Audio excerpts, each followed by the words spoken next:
Coming up on this episode of the Home Assistant podcast, we're talking Home Assistant Green, the cloud strikes again, and 2023.10 lands.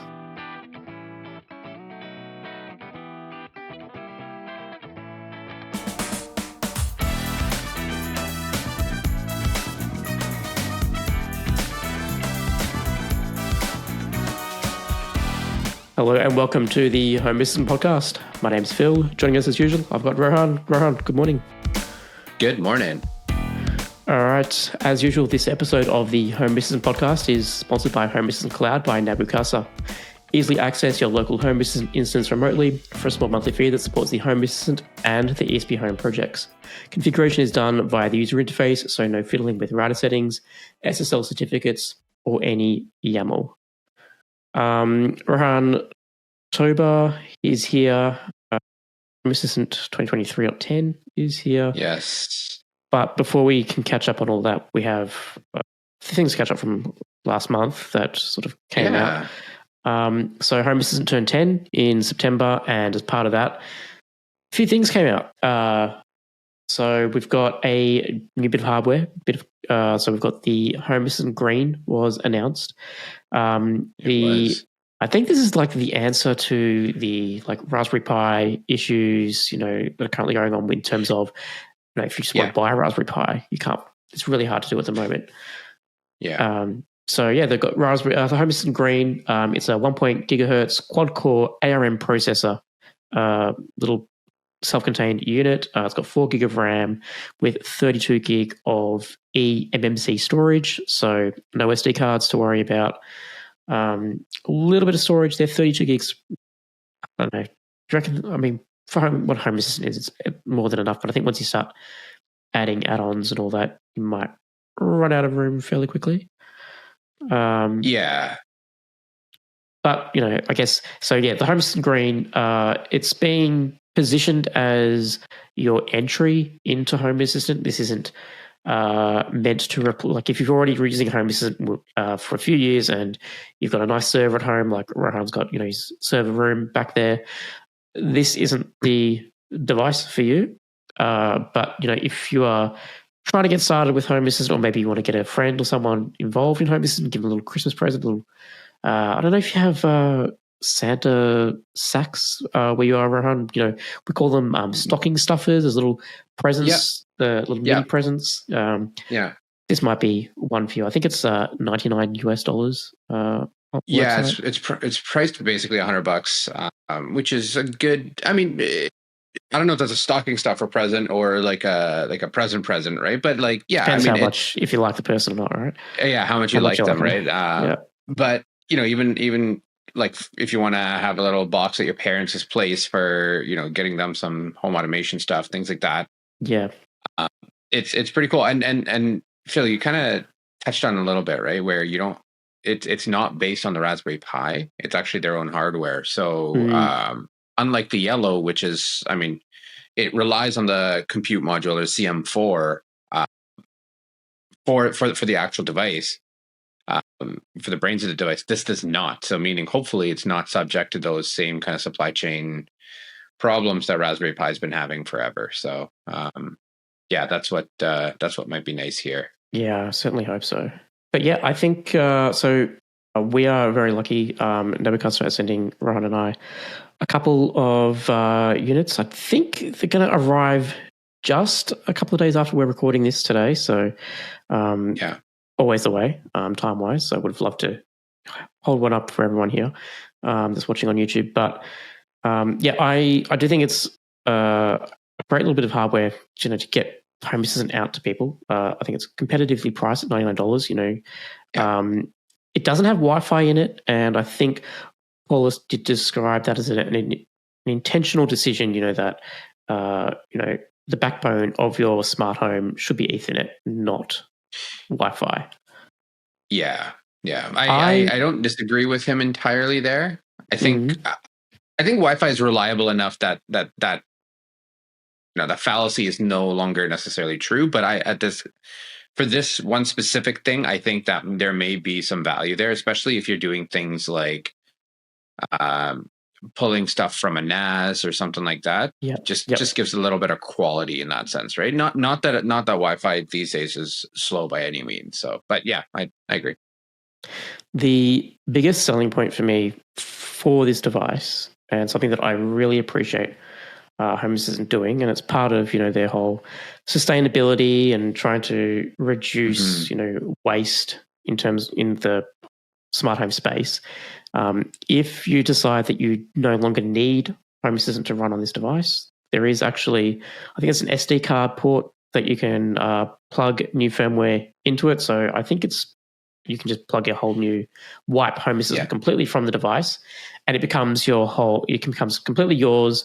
You have full access to it, so you can run Linux on it, use it as another server for something around your home. So I really appreciate that. And it's just an ARM processor, right? So it's not like you need something crazy on it, whatever. Just any OS that supports ARM. If you can put it on a Raspberry Pi, basically you can kind of use it on here, right? So yeah, I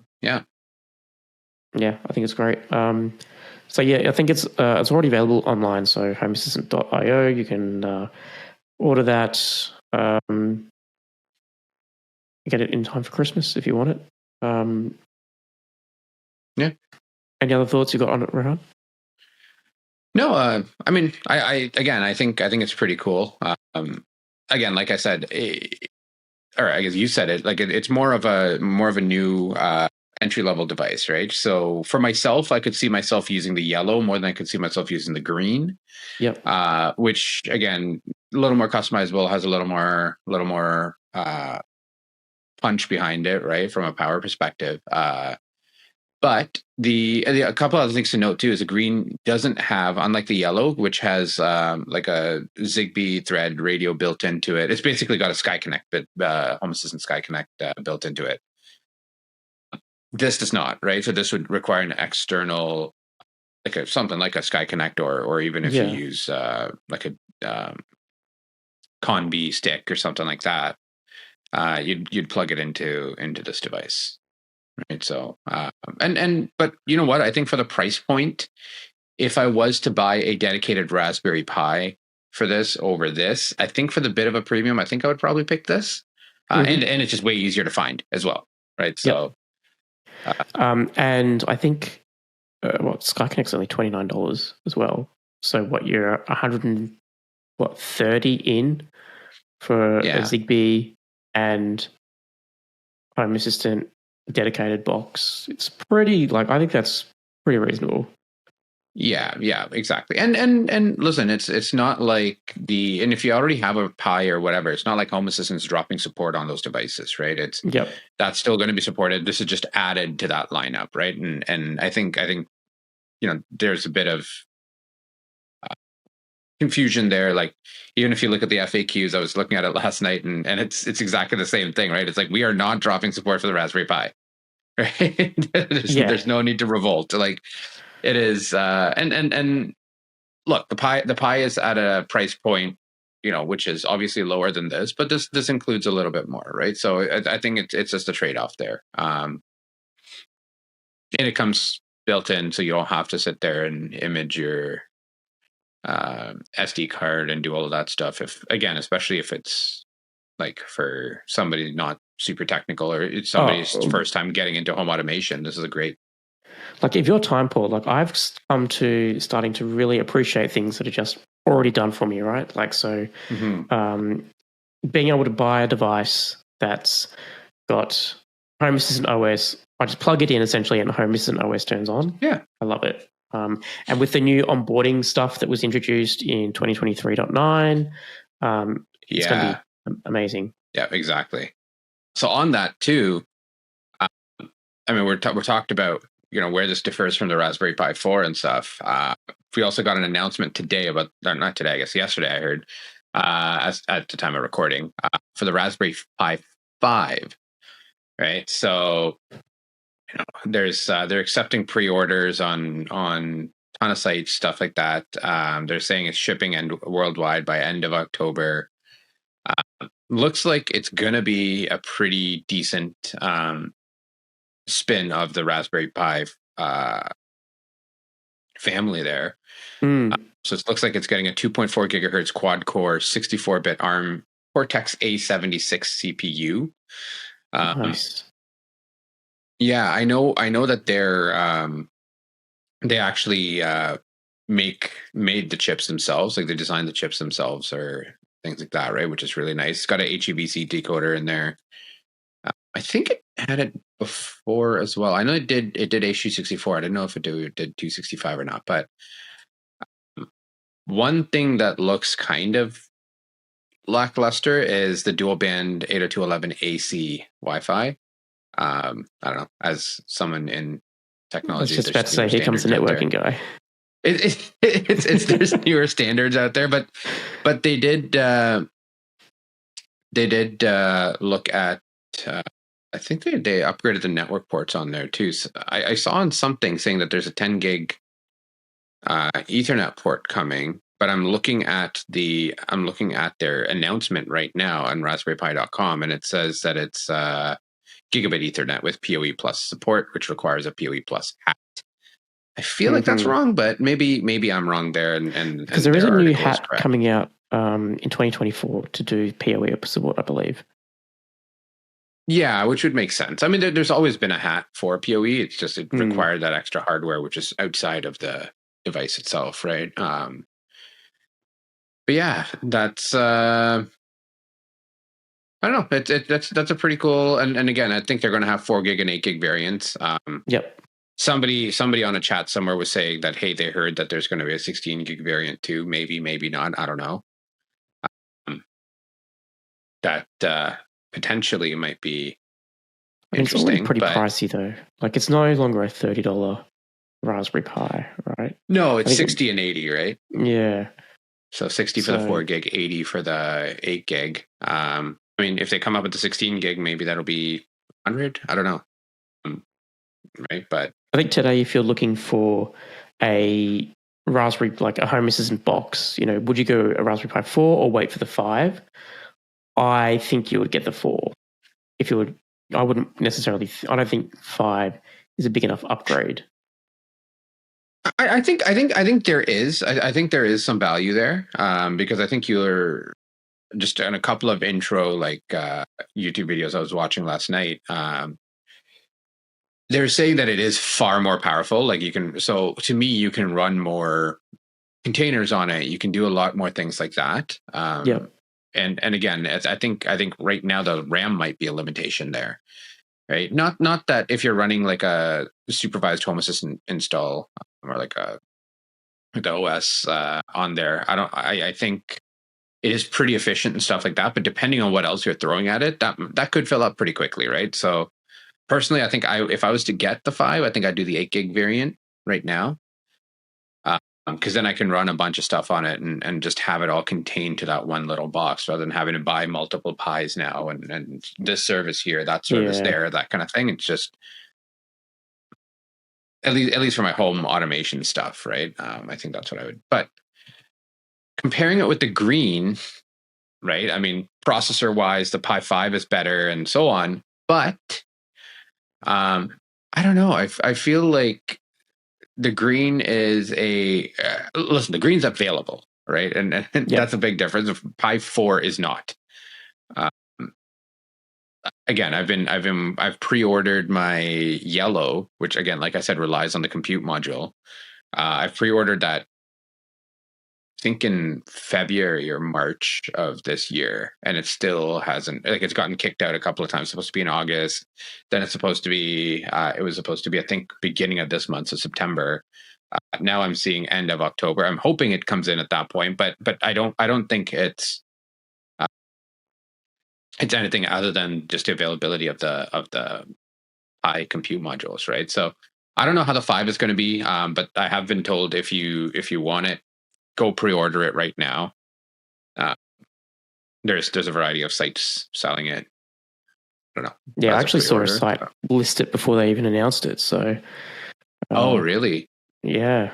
I'm sure it's there's just more than one, but I didn't catch it. But that's.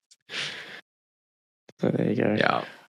Now, you may be looking around, and this is true in the 2023 10 release. The Home Assistant logo looks a little bit different.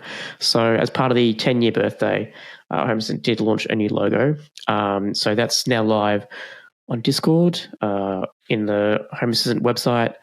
I did notice I don't know, I think it's been fixed, but I don't know. Someone pointed out to me that when they updated the Discord logo, it was off center, and it was like really. Once I had noticed that, it was like really bugging me out. I'm like, oh, it's not. Really? Yeah. Like, No, I don't know. I'm gonna look. It looked off. I think they've fixed it now, or at least I've. Okay. I look at On it my now, phone, and it doesn't bug me it anymore. looks okay, but Yeah. I think they must That's have fixed funny. it. But it looked a bit like just not centered. I was like, oh, OCD is really kicking in there. It's somebody that died just to like annoy 90% of the people. 100%, right? It's like a 5 pixel difference, and they're like, yeah, I've done this. Yeah. Let's see how many toes I can step on right now, right? It's that's it. But yeah, so that logo is slowly rolling out. I think they're going to put it out on their channels, and they've also got it coming in the 2023.10 release. I think once you log in, probably in your title bar as well, you'll see the new logo around. So yeah, watch out for that one. Yeah, it looks kind of slick. I like it. Also, Year of the Voice Chapter 4 is coming. Nice.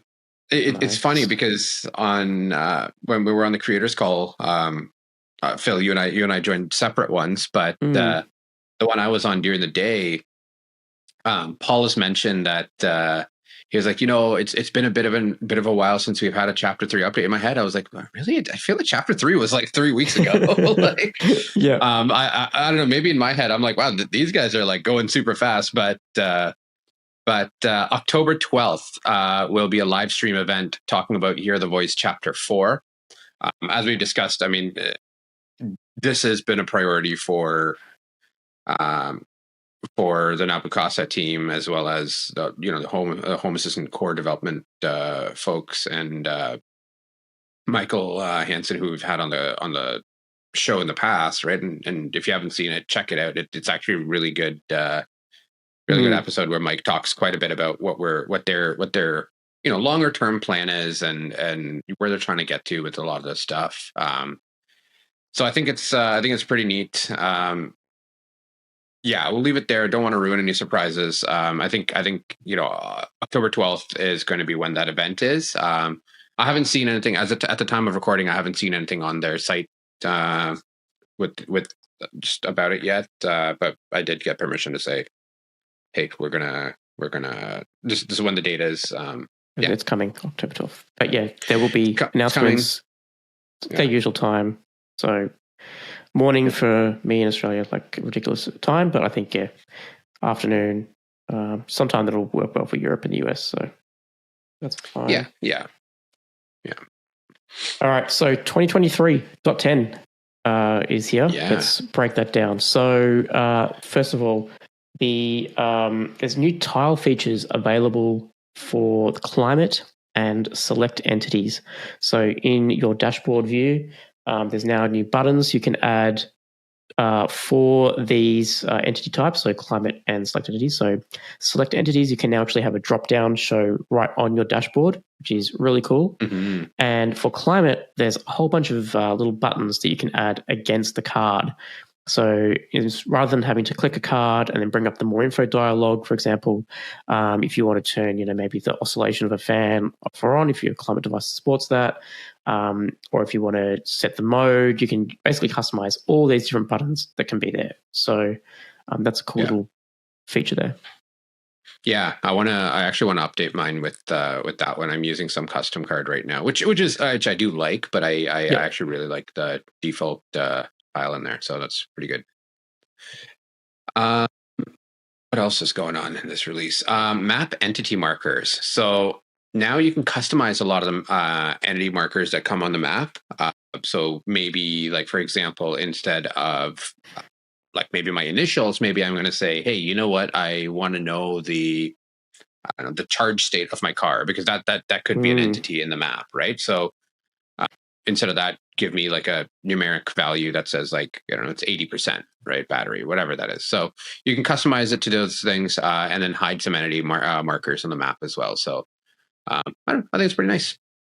One cool use case I did see for that on our creators call was if you have a location for a petrol or gas station, you know the price of what the gas is at that time. Ooh, on your map in Home Assistant, nice. you could display, okay, the petrol at this place is, $2 a litre, and over here it's $1.98.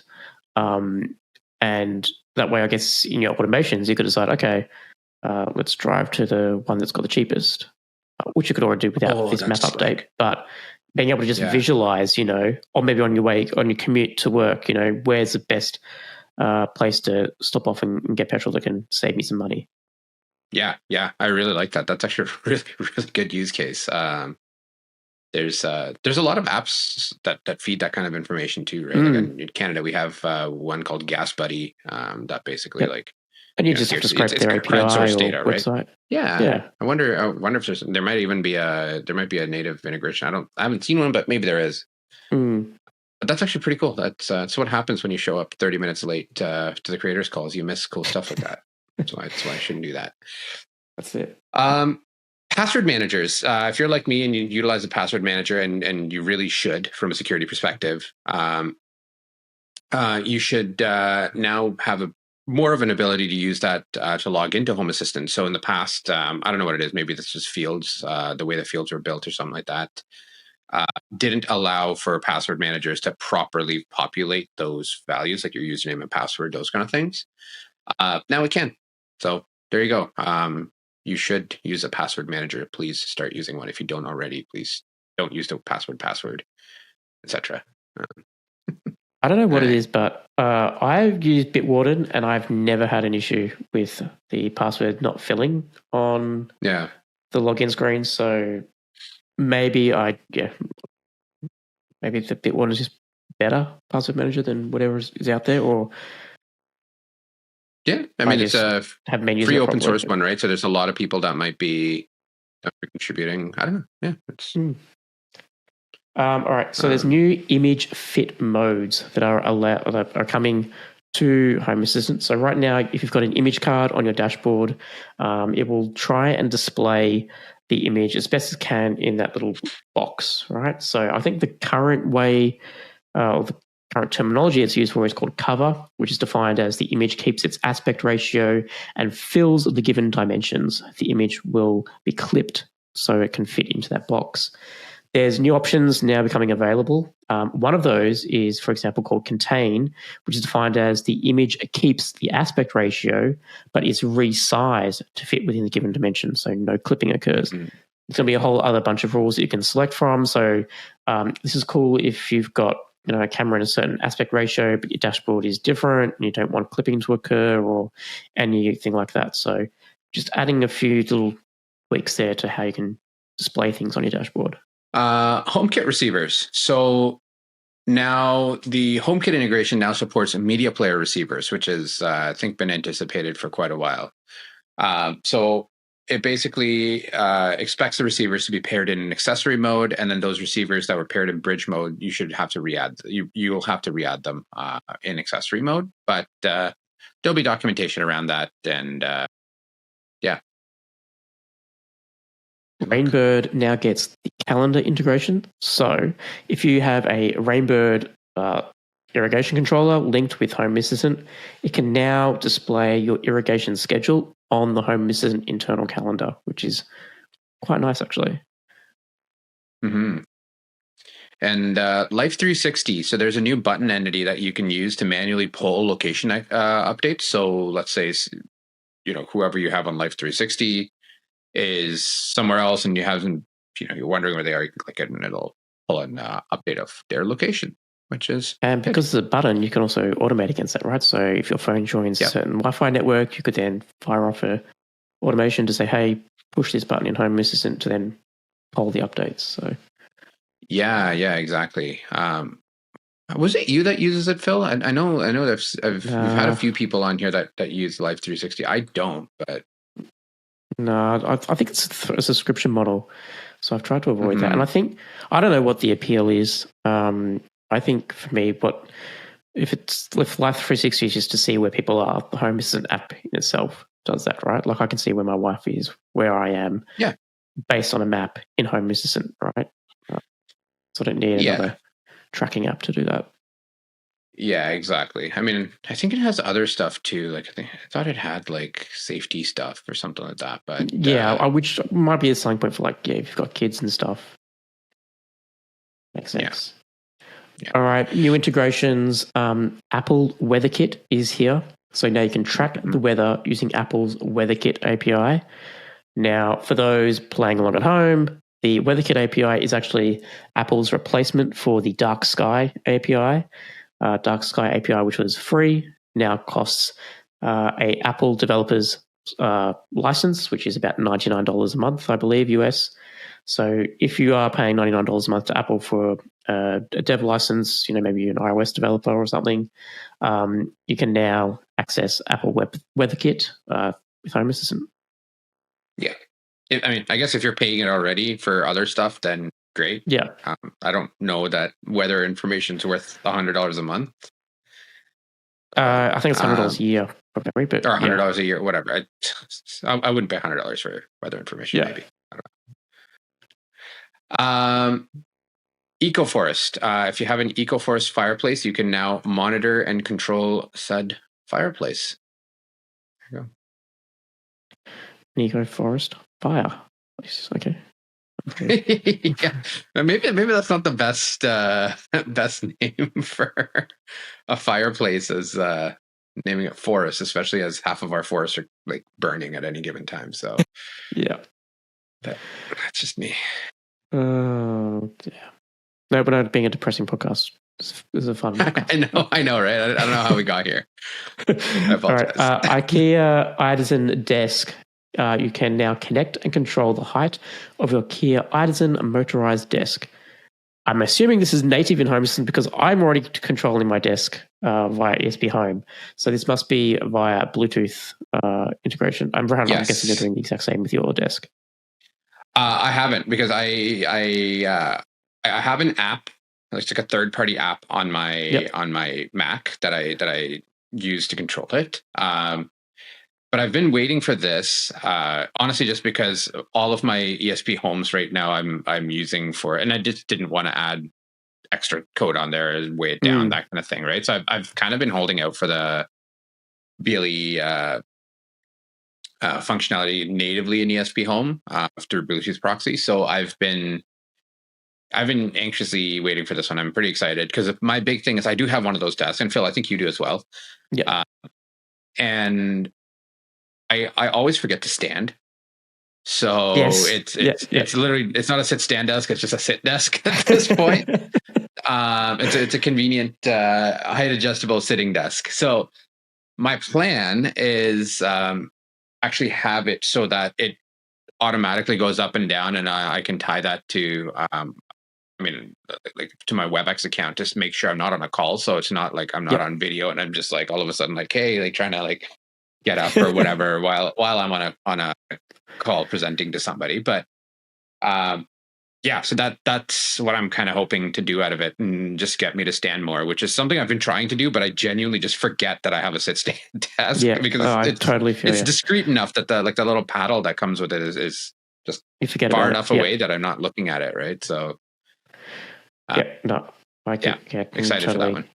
See that. So I'm only using my ESP32 device. I've only got the one, and I'm only using it for this desk. So now that this is are you not doing BLE proxy? No.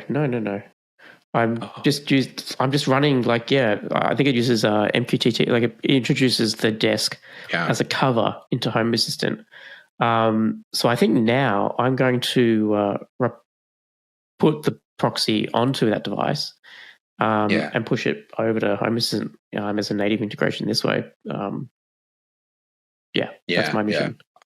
For some reason, cool. I thought you were using the Bluetooth proxy for a bunch of stuff, but maybe I just made that up. I mean, I used to have like a whole bunch of Bluetooth blinds, but now I've moved those over to Zigbee. So I'm really excited now to actually replace this ESP32 like that's currently running the IKEA stuff, move it over to proxy, and just see what other crap comes into Home Assistant now. Yeah. Well, one thing I realized is like, so for my blinds, I got the SwitchBot tilts that are just next to me here. Yep. And those are, it needed to be active. And the Bluetooth proxy mode needed to be active, so it actually builds a connection to it, so it can run commands and stuff like that. And when I did that, I started getting device trackers from everybody that's like walking around. And stuff like that. So I actually had to ignore a bunch of those, and even from my own home, right? Like just random devices that are spewing out BLE beacons that I didn't care to track as a device tracker. Like. So that was the big that was the interesting thing for me, being like, oh, okay, all of this stuff is just here, right? Speaking of trackers, this might be a good segue to skip one here. I'm just going to go and talk about the private BLE device support is now available here. And this is probably, if this is going to be like the highlight of the release, I think this is it. So we can now track BLE devices that change their MAC address. So think of iPhone, think of Apple Watch. Home Assistant can now know what those random MAC addresses that those devices generate belongs to a single Apple device.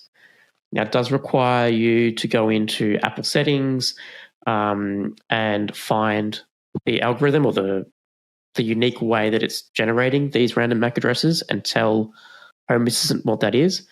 But once you do that, every time your iPhone or Apple Watch changes its MAC address and Home Assistant sees that MAC address out there in Bluetooth land, it will then marry that up against that hash and go, hey, this random MAC address actually belongs to this iPhone, so Rohan is home. So I didn't actually know that you could get that key, right? Like the seed key that it'll be available in the Home Assistant docs on how to do it, but yeah, it's there. So it's locked away. Obviously, you're just going to give it to anyone because that would defeat the purpose of what that whole random MAC address is doing. But yeah, for use cases like the home, right? I think a lot of people have been like, oh, I wish I could use my watch to do this, or you have to. I know there was previously an app you would download on your iOS device that would instead mimic, your Bluetooth tracking around for one of the present things. Yeah, but this, no extra battery drain, just iPhone doing what it's doing already, and Home Assistant can work it out. Yeah.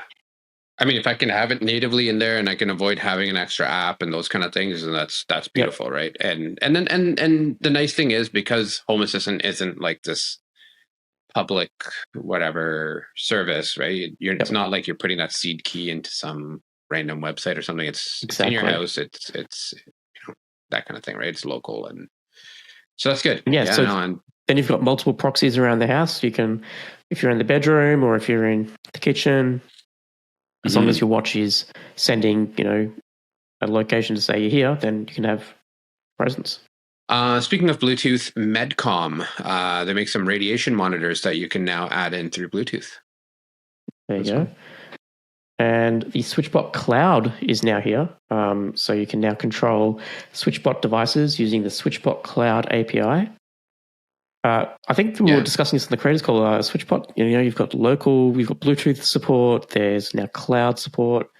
I think they've got another local API support. So yeah, just depends on your flavor on how you want to run Home Assistant, right? So, run SwitchBot. So SwitchBot. There you go. Well, I think part of it too is sometimes the support is on the cloud piece first before it's on the local BLE piece, right? Just because Home Assistant might, or the dev, whoever's developing that functionality within Home Assistant just might not have gotten around to it yet, or they're waiting on some data or something like that, right? So this gives you a little bit of a stopgap if you need to as well, so which is nice. WeatherFlow. So you can now integrate your WeatherFlow Tempest weather system. So bring in some of that weather goodness into your Home Assistant. Breaking changes. Sorry. I was going to say, and then that way you don't have to get your WeatherKit API for $100 a year or whatever it is. It's true. Be your own API. Or just get one that broadcasts locally and sniff it right with a 433 megahertz. Or even what do we have? Someone else on this podcast spoke about this. Just be a pro tip and just buy one of those 433 megahertz sniffers because your neighbor's probably got one anyway, and just use their weather data for free. So, fun fact, I did that. Apparently, nobody around me has one. I was like, oh man. But what you do is you pay like, I don't know, like $10 or whatever. You buy one of those guys and convince one of your neighbors to get it, and then be like, man, this is really helpful. And then on that, were you able to get things like tire pressure and all that from your car? No, it's I don't know if it's just my radio or whatever. I could see a couple of random things, but nothing that was like, because so my original intention was to actually we had somebody mail in and say, and they live in my region, right? So same water municipality that's delivering water and everything. Yep. So they were like, hey, I use this radio and I was able to get some smart water information, just get water information off of my water meter to figure out my usage and things like that. And right now we have this ancient method of doing it, which is you have to actually dial in and you get this, you have to punch in your 16-digit code or whatever. And then what happens? And then you punch in your 6-digit reading and whatever, right? So it's all self-determined. And I actually used to work there at some point in my life, so I know that just by policy they have to come out. They'll have to come out and check every 6 months or something like that. Yeah. So just to make sure you're not fraudulently doing anything, so they have to do their own verification or 1 year or something like that. So I just let them estimate for that entire time, and then let them come and tap it. And it's you'll be up a couple of bucks, down a couple of bucks, whatever, right? It's it all evens out. As long as if I ever move from here, that final reading I need to do myself just to make sure I'm not losing money or whatever. But it didn't work. I guess I have an older water meter. They did come by for a replacement, but their schedules never worked, so I never got the newer one. So nice. Yeah. So right now I can't read my water meter, and I just have a 433 megahertz radio that just sits there. So, and nobody has a weather station. So, so zero use. Rant over. I tried.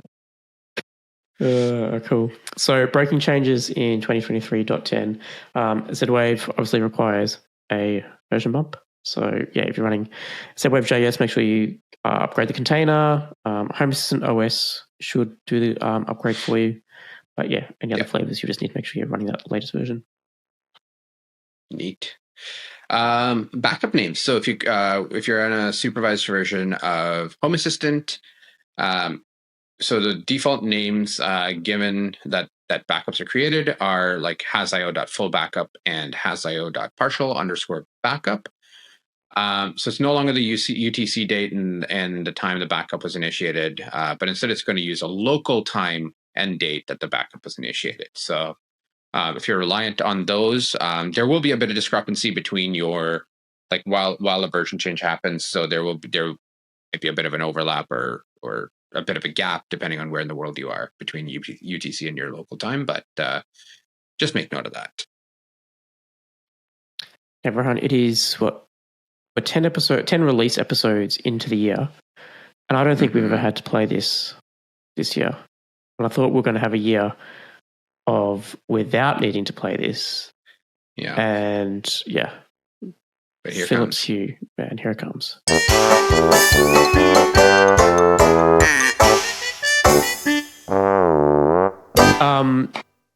Cloud strikes again. Philips Hue has sent out or is sending out updates via the app to say that moving forward, you will require a Philips Hue account to use the Philips Hue hub. Now, this is annoying. It's annoying, not only because,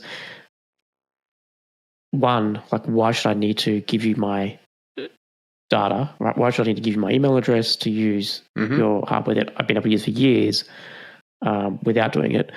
But two, the reason that they are claiming that you need to do this is for security, which to me makes zero sense, right? It is more secure for me to use my lights in my home without needing to give my email address to you when you have a breach of security and then my details get exposed? Like, how many data breaches does it take for companies to realize, like, the more data you have on people, like, the more we just get opened up to all these security breaches, right? Yeah. So that's rolling out. It's going to be a requirement. The good thing is Philips Hue light bulbs use the Zigbee protocol, so you can download Zigbee to MQTT. Home Assistant has ZHA, and you can just buy yourself a Zigbee radio. Home Assistant sells the Sky Connect for $29. We spoke about that top of the hour. You can pair them locally and completely avoid the Hue hub. Rohan, what are your thoughts on this whole shenanigans that's going on here?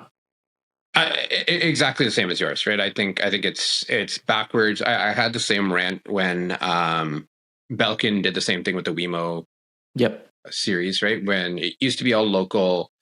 Now they're like, hey, no, we're going to create it. You have to create an account. What really frustrates me is when they say, oh, it's for your security.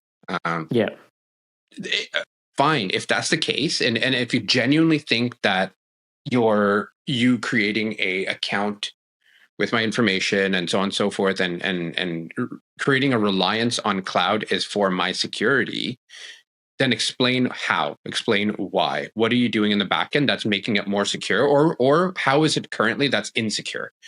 Right. And if your excuse is, oh, well, it's open to anybody to go in and connect to your Zigbee network and blah, blah, blah. I mean, I'm going to need a little bit more than that, right? I mean, the chances are if someone can get onto a local network to then access your Hue bridge to get to your Zigbee network, the problem isn't on the Hue bridge, right? Like, the problem is somewhere else in the local network, either someone being physically to get on the local network to then access the Hue bridge, or another device being exposed that can then pivot into that Hue bridge. Yeah. It's I don't know. I don't see the reasoning. It again, especially when they give some kind of generic statement like, oh yeah, I know it's for your security. Okay, give me a reason behind that, right? Like how is you doing this actually going to improve my security posture? Don't just say it's for my security. I don't know. It's yeah, to me that it's very frustrating. And again, having seen that from a couple of organizations now doing this, I'm curious as to how people are going to or how that's going to affect future Philips Hue buying. Right. Obviously, Philips doesn't think that it's going to affect them enough that it would stop the release. But I think even Home Assistants put out a statement around this, right? Just being like, "Hey, this is just really silly." And yeah, here it's on September 22nd. They put it up. Yeah, like there's some good points in there. I think Home Assistant raised, right, like once, like currently, like, and they've asked on Twitter, right, like Philips, they said to Philips, hey, like, what data can you see right now and what changes afterwards? And Philips was like, okay, right now we can sort of see some data, but after this change, we're going to get a lot more data as per our privacy policy, which they updated in April 23. So, like, they're admitting, like, we're going to get more data from your home once you sign up for a cloud account. Currently, we can only see, basic information like device ID belongs to this IP address. After this change, we're going to be able to see, okay, Rohan has this device and he turns it off and on at this time of day. Yeah, and in the tweets there, so I think Paulus wrote this blog article, and I mean, at least it has his name on it, but so I assume he did. He reached out to Philips Hue on Twitter, it looks like, or X or whatever we call it this week, and it's like, they basically did say like, hey, if once they log in, we'll be sharing a lot more information with you. And they're like, yes, as mentioned in our policy, that is going to be the case. So you will be sharing a lot more of your private data with them.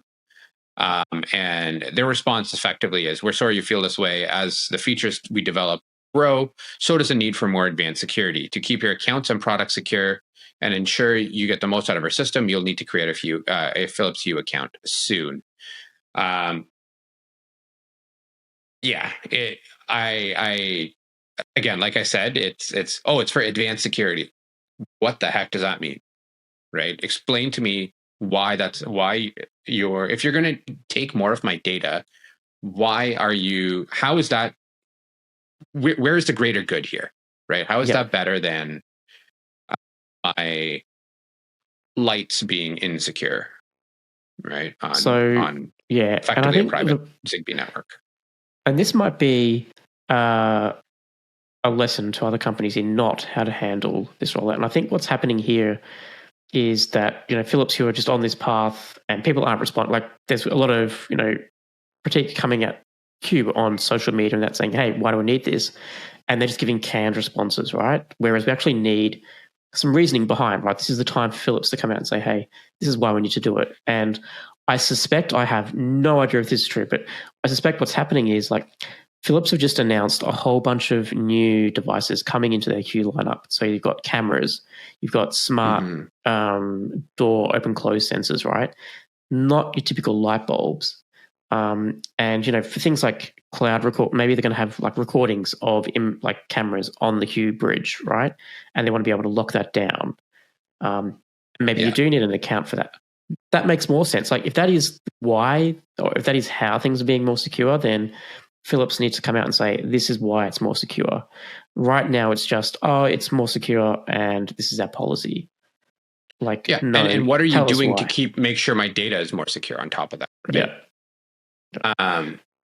I don't know. And listen, open statement out there. If anybody from Signify who's behind Philips Hue is listening, we're happy to have you on the episode. If you want to, or on an episode to come in and talk to us, and clear the air. I mean, I would love to be wrong here in this situation.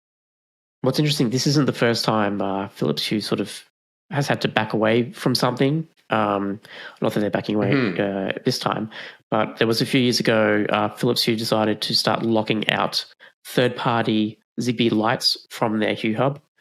So if you weren't using an official Philips Hue bulb, you were not able to link it to your Philips Hue hub. There was a bit of backlash from the home automation community regarding that because Zigbee is supposed to be an open protocol, and Philips Hue was saying they support the Light Link protocol, and was all of a sudden threatening to ban all other brands Zigbee compatible lights from their hub. So maybe this will be another opportunity for Philips to do a 11th hour course correction, but we'll have to see. Yeah, and could be, right. I mean, they've done it in the past. Hopefully, that's going to be the case again. Like I saw with the Wemo ecosystem, that wasn't the case, right? They still insisted whatever. However, the nice thing with the Wemo ecosystem is they required HomeKit support, so you could always add those things via HomeKit. And I guess Philips is the same. Hue technically is the same with Zigbee support, right? Since they do run Zigbee, you can just leverage a Zigbee radio. So if you don't want to do that, I mean, if you do see value in their cloud in creating an account and so on and so forth, then great. If you don't, then my suggestion would be get a Zigbee stick if you don't already have one, and add those things locally to ZHA or Zigbee to MQTT or whatever you're using, and go from there. So that's it. And I know on we can leave a link to the blog post in that Home Assistant talked about. Yeah, where they talk about this and where they give their opinion on it. They did say, we encourage you to reach out to Signify support to voice your concern.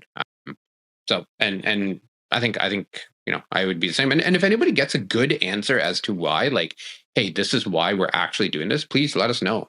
Right? Comment if you're watching this on YouTube, just leave a comment on this on the video, or if you're listening to us through an audio podcast, just email us feedback@haspodcast.io. I would love to know. Would love to know that. Side rant. My MyQ has started acting up again, right? And it looks like it's not just us. So cloud issues again. It's I despise this platform. So they changed some stuff on the cloud side. Basically, Were you now just you saying need a like user a couple of agent. episodes ago, like it's been solid? Yeah. It's because you said that. That's what's and I told you this would happen too. Yeah. Right? I knocked on wood, and clearly that wasn't enough. But they made some changes on their cloud side. Again, in the past, we've kind of found it to be divisive. Like what's the word I'm looking for? Like just they're trying to make sure you can't connect without one of their official things, right? Like if you want to add some of they started charging for some of their integrations now, things like that. So if, for example, I saw if you have a Tesla vehicle and you want MyQ, there's a membership, like a monthly that you need to pay for it, right? I'm like, to open my garage door, really? What? So is this what the world we're going to be heading to? Like where you want a button on your car's dashboard to open your garage door? It's a $2.99 subscription. Like, honestly, I think it was more than that. if I don't remember exactly what it is, I don't remember what it is. It's and I saw that and I was like, this is so stupid. I'm not like, this is like, it's actually enraging me, right? But just fine, go whatever. on Amazon, get one of those like Miros HomeKit Wi-Fi controllers and call it a day. Like it's right. And the problem is, it's like I get into this thing being like, okay, so I'm gonna buy this, whatever. And then I'm like, oh, it's all good now, whatever, right? So we don't need to. But effectively, what's happened is they're looking to change some requirement for user agents. There's a fix online. It is part of the there's a bug filed. So I do see that being fixed. So it needs a Python MyQ 3.1.9 library specifically. And I don't know where this has been fixed, or if it's going to be in 2023. God, what are we on, 10? But hopefully it is. I don't know, man. I it just annoys me, right? Like it again, I'm not saying they did this time on purpose or something like that. It might just be, again, to genuinely to strengthen their security on their side. Which fine, whatever. But again, going back to why I don't love cloud connected products sometimes is exactly that, right? Yeah, that's it. But that's have you had our two rants? That's 2 rants. Have you had any automation wins this month? Any new automations that you've created that you're pleased about? Or man, I'm trying to think. I don't actually think I had time this month to create any automations. I've just been running around. I've been traveling for work and whatnot. So it's I'm trying to think. It was only a change that I made, and that was on the weekend. So for those that don't know, we typically record these sessions on the weekend. So what I did is my curtains that I talked about earlier that are on the switch butt tilts, they just didn't open on the weekend, and my wife was just getting annoyed. She'd be like, hey, the curtains aren't open again. So I just added those on the weekend. Other than that, I haven't really done anything. I'm going to be doing the, like I said, the IKEA Edison desk, BLE, Bluetooth proxy, whatever. I think I'm going to be doing that the next couple of days. And yeah, I don't know. That's I'm okay though. I'm okay not constantly fiddling my, like, again, other than Philips Hue, or not Philips Hue, wow. Other than the MyQ, everything's just been, it's been okay. One of my most favorite things that I've been enjoying lately is I mean, we talked about how we both got robot vacuums at some point, whatever, the smart ones, right? So my Dbot just saying, like, to my Amazon Echo, just saying, hey, vacuum the house. And it goes off and vacuums the house, right? And I've been using that one because I used to have it on a schedule, but then it was never like, it'd always go off like either when I'm on a call, or sometimes it's like, my wife is watching TV and she's like, oh, this is loud, I don't want to hear it, blah blah blah. So now I just do it like arbitrarily when I'm like, hey, go vacuum the house, or that kind of thing. I was going to do it for like when both of us leave and stuff like that, but honestly, this has been okay. That's something I need to set up, voice control, because right now, I haven't got to like running we want to run like the vacuum. My wife will text me like if I'm not home, saying, "Hey, can you get the vacuum to come and mop this room?" Right, because she doesn't have the app on her phone. So just to be able to add voice control to that would be brilliant. Yeah, well, and oh my god, what brand did you get? Why can't I remember their name? Roborock. Right, the Roborock. So that's been getting a ton of love. Even this release, we didn't talk about it, but the Roborock actually got a bunch of updates and stuff too. So it's been on the Home Assistant front. The Roborock is doing really well. Yeah. So yeah, that's I don't know. It's nice to see that, right? But yeah, that's and it looks like MyQ didn't, at least as of the RC release on 2023.10. MyQ is still broken. Put a follow bug in under beta. It's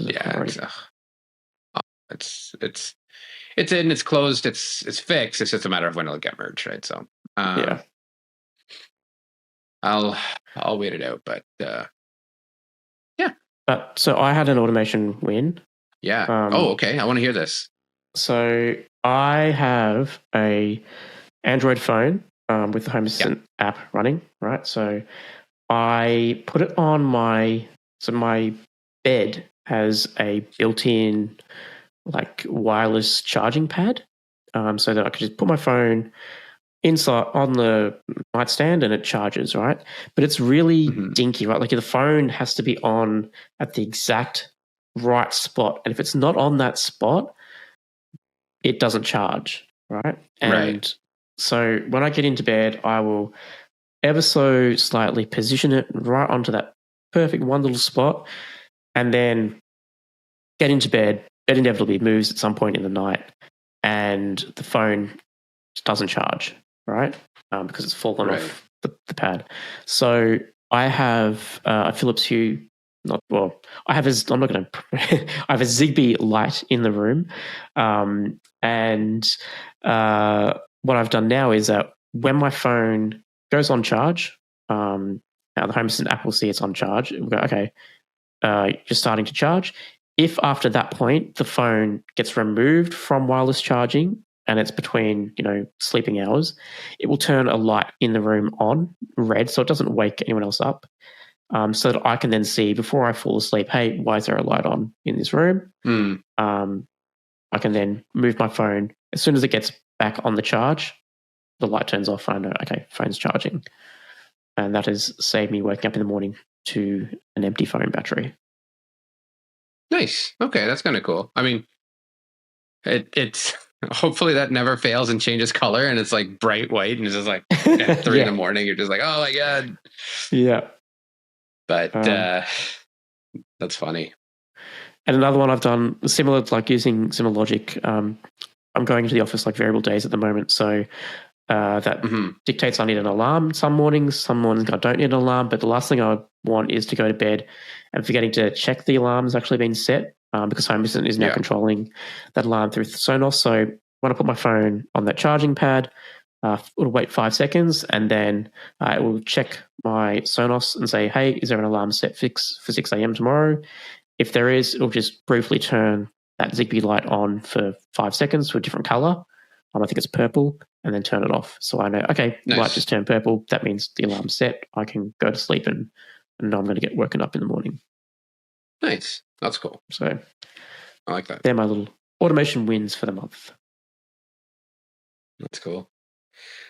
All right. I think that's 2023.10. Done. Thank you as always. Cheers. Cheers.